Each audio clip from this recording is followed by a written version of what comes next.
Thank you, Mr Deputy Speaker. And I rise with my address and reply for this current term.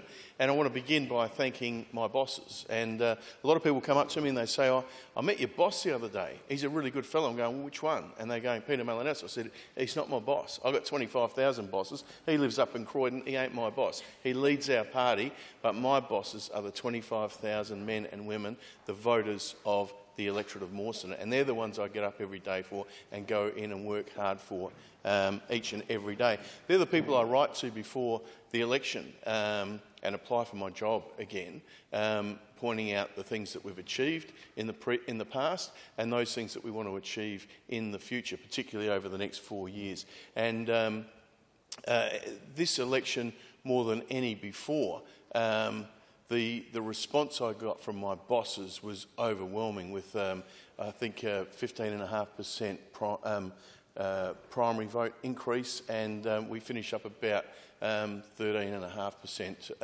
with the two-party preferred. So I particularly want to thank everyone this time around for the faith that they've put in me to go around for another 4 years. It will take me out to 20 years of service to the electorate of Mawson by the next election, which is the same time as you and the member for Hammond and the member for Unley. We all came in that 2006 election. So I have as much energy now as I did in 2004 when I put my hand up to run, and I'm sure everyone else the class of 2006 feels the same. But you do change things around a little bit as you go on. For me, those changes were mainly done by an act out of my control, and that was a redistribution before the 2018 election, a redistribution that saw me lose 20,000 voters that I'd really got to know over a 12-year period.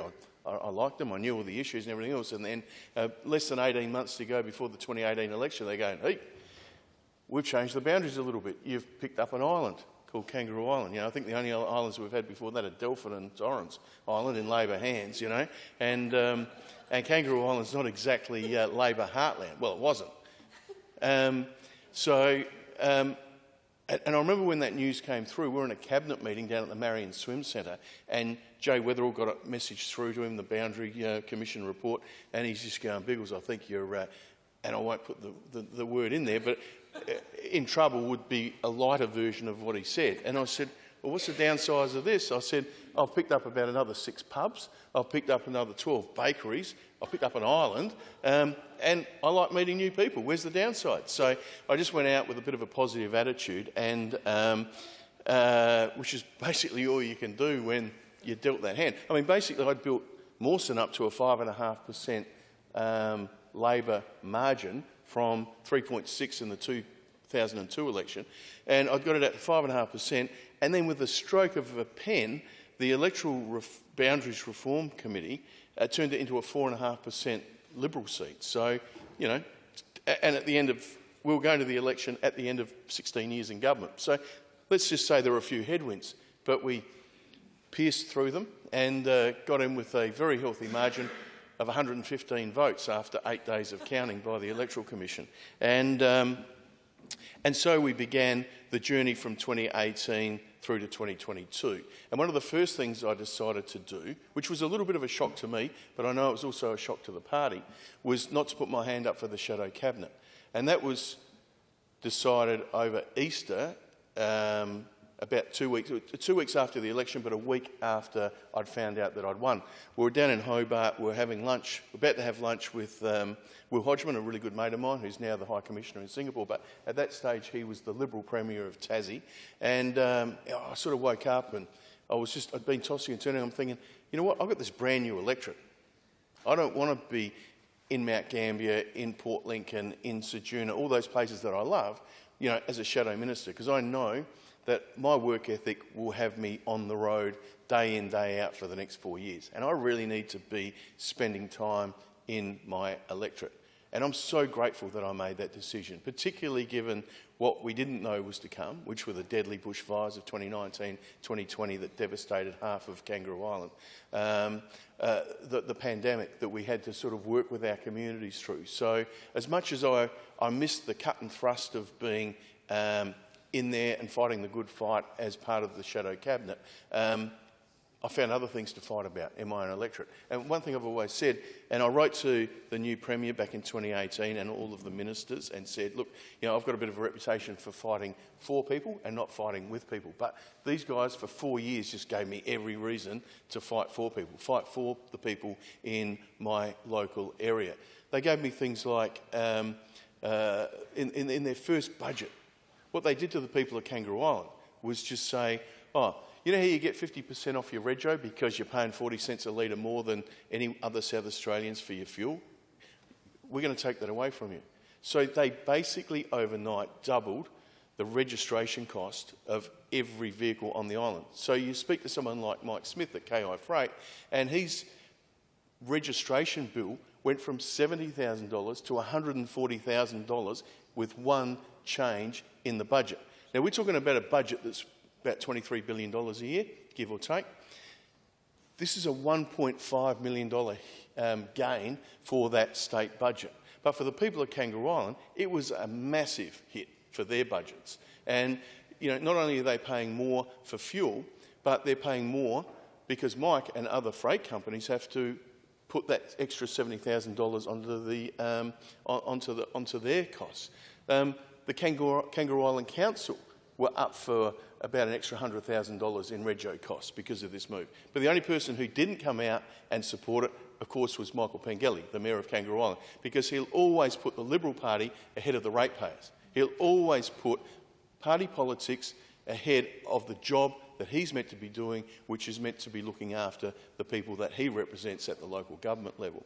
But we had 3,500 people sign our petition at the Kingscote show and the Pandana show. I know the Liberal Party guys told me afterwards that everyone kept coming up to them saying, where do we sign that petition to get this budget impost, this doubling of the rego, where do we sign the petition? And they had to go, you've got to go around and see Biggles. He's the guy with it. So I think we even had Vicky's auntie sign it. But that was the passion that people had for getting a wrong right.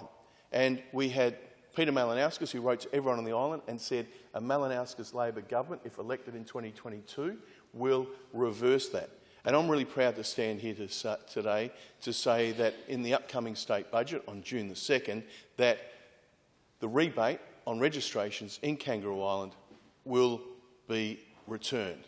Not by the Liberal Party, who traditionally these people have always voted for, but by the Labor Party, who have a sense of decency, who have their ear to the ground, who know that cost of living pressures are real and are huge for all South Australians, but particularly for people on Kangaroo Island who already have higher imposts than other members of the South Australian community. So there was one that the Liberal Party gave me to fight on. There was Main South Road, which they were dragged kicking and screaming to before the election. In the final days before the 2018 election occurred, Rob Lucas finally signed a letter saying that they would match and commit to a $435 million upgrade of Main South Road between Seaford and Sellex.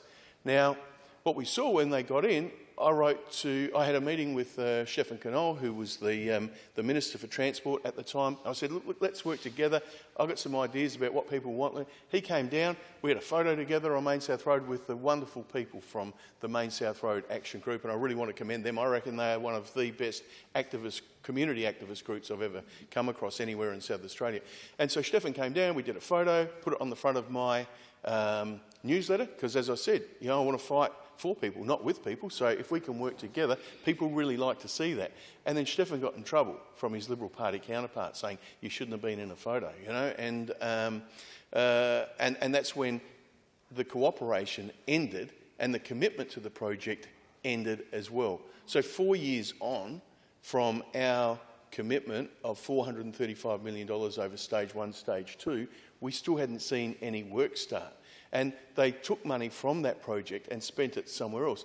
And we don't know where that's gone. So we had to go to this election committing a further $125 million to do the job properly, but also to put in 3 overtaking lanes between Maiponga and Cape Jervis. And for that, I want to thank the Treasurer, the Minister for Transport, the leader, and everyone else who I was involved in the election promise process, because I think we did pretty well.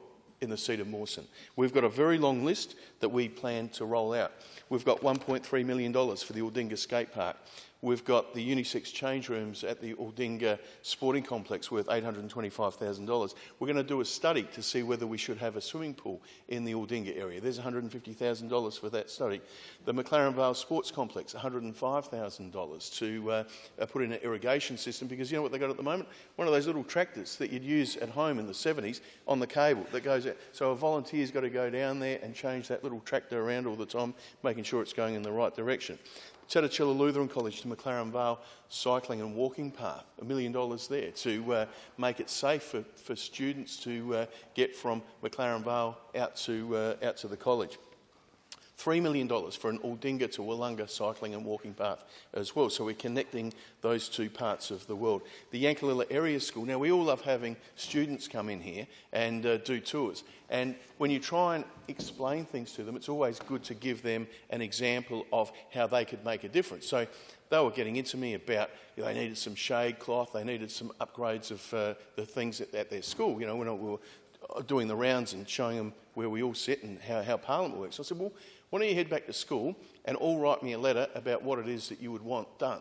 And so then going to the then Shadow Education Minister, the member for Wright, and I said, look, we've got all these, what do you reckon it'd cost? He said about 200 grand. I said, have we got 200 grand to give the kids at Yankalilla to upgrade their middle school area? And he said, absolutely, for you, Biggles, and for those good people in Mawson, you've got it. So there's 200,000 bucks.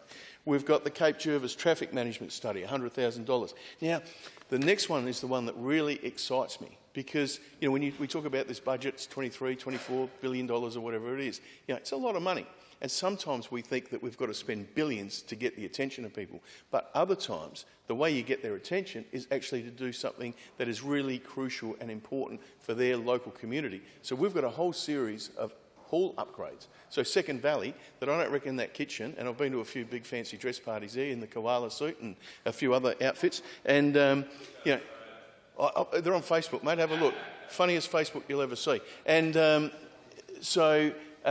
but their kitchen, I don't reckon, has been upgraded since, you know, World War II, when they probably built it. So $50,000. The other thing is disabled toilets at bowls clubs and these community halls. So we've got $50,000 for the Maslin Beach Community Hall, $50,000 for the Maiponga Memorial Hall, for the Second Valley Soldiers Memorial Hall, another $50,000 there, the McLaren Flat Community Club. And we've got... you know, then bigger projects like the $21 million, the $4.2 million that we're spending on 21 intersections in and around the McLaren Vale region. And I want to thank the Onkaparinga Council. We have the former mayor here, now the member for Davenport. The Onkaparinga Council did an excellent prospectus where they basically gave us a whole list of projects and said, you know, it was like a catalogue. You just go through, oh, we'll have one of those, we'll have one of those, we'll have 21 of those. So the 21 intersection upgrades will make these intersections that aren't necessarily dangerous for us locals, because we know they're country roads, they're intersections, but we had a spate of fatal crashes there that have been largely due to inattention or missing the fact that there's actually a stop sign or a give way sign coming up. So the council came up with a very well thought out plan where we could upgrade 21 of these intersections. And again, I want to thank Onkaparinga Council for doing that. The $3 million bike path from Willunga to Aldinga was also in their planning, and many of the other projects like the $1.3 million for the Aldinga skate park and the change rooms, the women's change rooms at Aldinga were also part of that bid. So I guess that's a sign of how you can work with local government. If we want to look at Kangaroo Island Council, 2 weeks before election day, they finally go, oh, can we have a meeting to talk about what our election commitments are? And so, look, I'm sorry, but we've already got hundreds of millions of dollars to put into the electorate of Mawson, because other council areas like Yankalilla and Onkaparinga had already come and spoken to us. But that's not to say that we didn't make any commitments to Kangaroo Island, because we did. We spent... we're reversing the Rego concession on Kangaroo Island. We're also pumping $10 million into the hospital over there that badly needs an injection of funds. Now, while we're talking about Kangaroo Island, I want to just take everyone back. And I haven't told this story publicly before, because it's a story that I didn't want to be publicised, because I didn't think it identified and spoke to who I am, and it certainly didn't speak to who the people of Kangaroo Island are. But my first visit to Kangaroo Island, after being elected their MP, and I'd been there for years and years before as a tourist, as a journalist, as a member of parliament, as a minister. And anyway, so I'm there, I'm parked out the front of the Ozone Hotel, staying there. Mary Lou Corker, my cousin, used to run it. And I go out the next day, I'll get in the car, and I drive to my next meeting, and I'm going, oh, something feels a bit weird here. Must have a flat tyre. So I pull over, I get out, oh, I've got a flat tyre. Well, that one's flat as well. So then I go around the other side. I've got 3 flat tyres out of 4. And I'm thinking, what's going on here? So someone has slashed my tyres on the island. And that's what I said. I didn't actually want to bring this up before, because it absolutely doesn't speak for who the people of Kangaroo Island are. I mean, maybe for 1 or 2 people it does.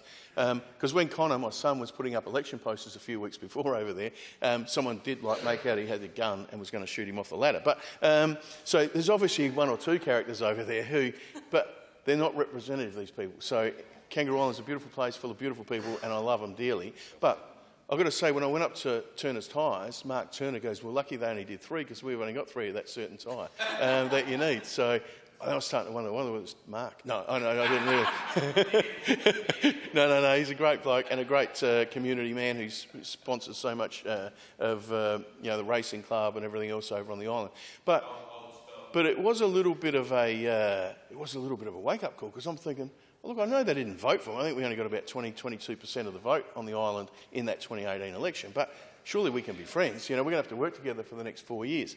And so my next trip over, I had a lot of meetings for that trip, but my next trip over, I went and met with the Progress Associations. And Boredom Beaches got one, American Rivers got one, Pennyshaw's got one. And I turned up and they're going, what are you doing here? We've never had a state MP come here. We don't even get the local councillors come to our meeting. I said, well, I'm just here to introduce myself so that, we can get to know what your issues are. You can know that you're comfortable. If you've got any issues that you want to raise, just give us a call, send me an email. I said, but the main reason I'm here is to show you that I haven't got red horns and a tail. I'm not a communist. I'm from the Labor Party, and no one in my family ever voted for the Labor Party, although Dad did say he voted for Des Corcoran because Des was a good bloke who always worked hard for our area. And that's all I've ever tried to do, is just turn up, front up, doesn't matter who people vote for. If they're your constituents, it gets back to they're one of your 25,000 bosses. And, we all get on well, even if we've got a difference of opinion in who we vote for and the party that we support. And then, of course, I was building this relationship with the people of Kangaroo Island, and then we had the bushfires of 2019-2020, and that was a devastating time for the island. And what I'd learnt from the Wangari fires back in 2005, before I was a Member of Parliament, when I was Pat Conlon's Chief of Staff and he was the Minister for Emergency Services, was that you've got to be a big government. You've got to get in there, you've got to wrap your arms around the community, you've got to find out what it is that they want, and you help any way you possibly can. So I basically said to Karen, my partner, I said, look, I'm going to be on the island on and off for as long as it takes, And so I went over there with my swag, camped out at Penyshaw, at Pandana. A lot of times ended up in the evacuation centres with lots of other islanders and visitors to the island. And it was a really, really scary time for everyone on the island. There was so much pressure on everyone.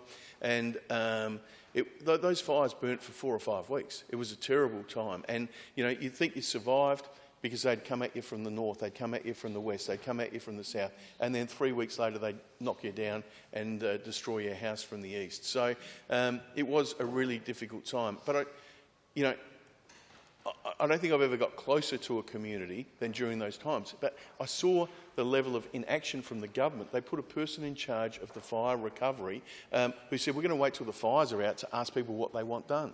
Rather than do things to them, we're going to do things with them. And we're going, but it's going to take 4 weeks to put the fires out. And I know from my experience in 2005 that people wanted generators. They wanted generators so that they get back out on their property. All they've got left is the soil where their house used to stand.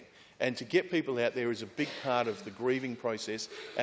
What we did in Wangari is we gave them shipping containers with wheelbarrows, with generators, with portaloos, with toilet paper, with gloves, with shovels. and all those sort of things that can help people do that. Because you're staying with your friends, you're staying with your family, which is lovely. You know, people open up their heart, come and stay with them. But sometimes you just want to bawl your eyes out, or you want to just hug your wife or your kids or whatever, and to be able to get back on the... We didn't have these places cleaned up for over 100 days. So every time someone went back out to their farm, it was just the crumpled ruins of what was their family home. And that's not good enough. That is not good enough. And so that's why I was quite outspoken during that period. We got $130,000 donated through 5 businesses on Kangaroo Island that sell generators, where mates of mine in business on the mainland just rang up and bought a generator for them, including patients of my mate Dr. Michael Reid down in McLaren Vale, who's, he's the Labor Party's not the flavour of that he votes for, but he likes what I do in the local area, and he sent an email to 10 or 12 of his winemaking clients who have a bit of coin, and he just said, if you don't buy one of these $2,500 generators, your next examination is going to be very painful. And so we had $25,000 worth of generators from there. The AHA chipped in $35,000. Bank SA chipped in about $35,000 as well as a lot of other business mates of mine. Two-way radios. You know, when you're out fighting fires, and I know the member for Hammond has a farm firefighting in it. You get out there, it's a bunch of white Hilux utes. You know, it's pretty hard to tell who's who or talk to each other. And we had someone on the island whose husband had a farm fire unit. She actually contacted me New Year's Eve 2019 into 2020 and said, you know, these guys can't communicate with each other. So can we get some two-way radios from the government? I said, you'd be dreaming, wouldn't you? Like, they might have them to you by June when it's pouring with rain, but you need them straight away. And she goes, what are you going to do? I said, let me think about it. And then I just put up a thing on Facebook and said, these guys are getting around there with no communication.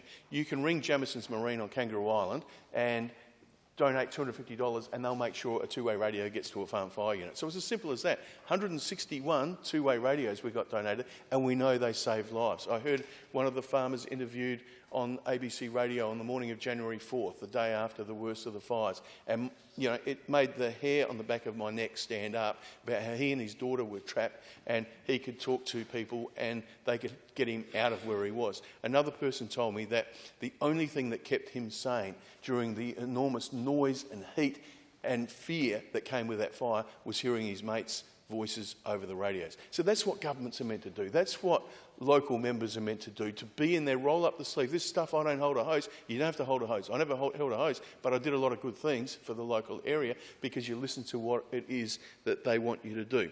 So I think based on that, people on the island saw that they had someone as their local rep who would go the extra yard for them, who would stand up for them, who would fight for them. And I'm very grateful to those people on Kangaroo Island who voted overwhelmingly for my return as their local member. And I was so delighted. I was getting a bit emotional, I've got to say, you know, on election night when I saw those figures come in. And 4 booths on the island, 4 out of 4, we won those booths. We'd never won any of them before. And that just restored my faith, I think, in that political system, that the people always should come before the party when you're a representative in this place and when you get in there and do the right thing. And that's not to say that I didn't have enormous support from everyone in my party during those times, in fact over the whole 4 years. But the Shadow Cabinet came over to Kangaroo Island, they met with locals who'd been affected, they got out and they worked out what they could do in their portfolio area that would make it a better place. And I want to thank them for the empathy that they showed, for the hard work and understanding that they showed, which no doubt really helped my connection with the local people on Kangaroo Island. And the people in Aldinga and Second Valley and Yankalilla, they also noticed what was happening over there as well. And, you know, I think it's something that you need to do is just work really hard day in, day out. It doesn't have to be a disaster. You just have to be there to listen to people. We had things like the PFAS proposition to dump PFAS in McLaren Vale. Now, McLaren Vale would be the last place in the world that you would scrape all the PFAS soil off Air Force bases around Australia, put it in trucks and bring it and dump it in our area in landfill. You know, we've got $850 million, thousands of jobs, hundreds of businesses connected to food, wine and tourism. Why would you destroy all that by dumping PFAS there? So we had meetings there where we had 350, 400 people come to those meetings in a time of COVID. I want to pay tribute to Amy Williams and to her family. Amy ran for the Liberal Party, and she did a great job as a candidate, and we didn't have a crossword. In fact, the only thing we did was we had a beer together at 6:05 on election night because, and we just cheers to democracy because there wasn't a crossword for the whole thing.